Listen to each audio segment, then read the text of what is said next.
This is Andy Barkley. 8 years ago, he touched off the scandal that nearly crippled his company, claiming that his good guy doll, Chucky, was possessed by Charles Lee Ray, the notorious Lakeshore Strangler.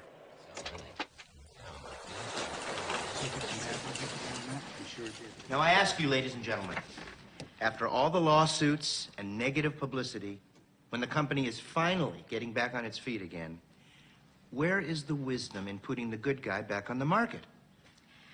Mr. Sullivan, before any of this happened, the good guy outsold all our other toys 2-to-1. Even now, interest in the marketplace is at its peak. The factory is up and running again. We should be in stores by next week.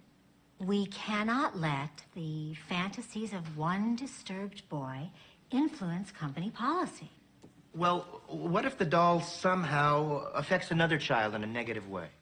You could have a public relations nightmare on your hands.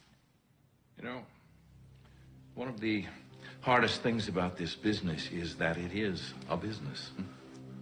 Doesn't matter what we're selling, whether it's cars, nuclear weapons, or yes, even toys.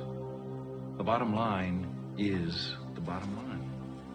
And what are children, after all, but consumer trainees?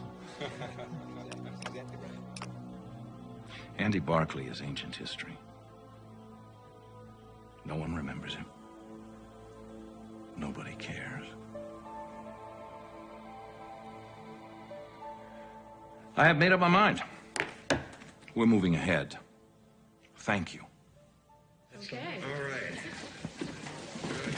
Mr. Sullivan, if there's nothing I can say to convince you, then I must go on record with my position. I'm completely against this. Your position is crystal clear, Miles, and you can be sure I won't forget. Just a minute, folks. Please, Mr. Sullivan, we have a little surprise for you. Guys at the factory sent this over. We all wanted you to have it. It's the first one off the assembly line. The good guy of the 90s.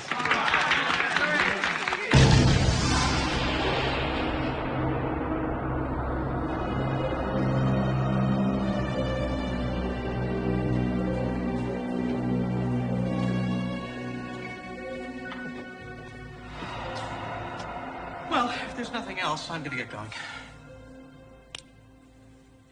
Fine. It's just my wife's expecting me. It's our anniversary. Fine, Petzold.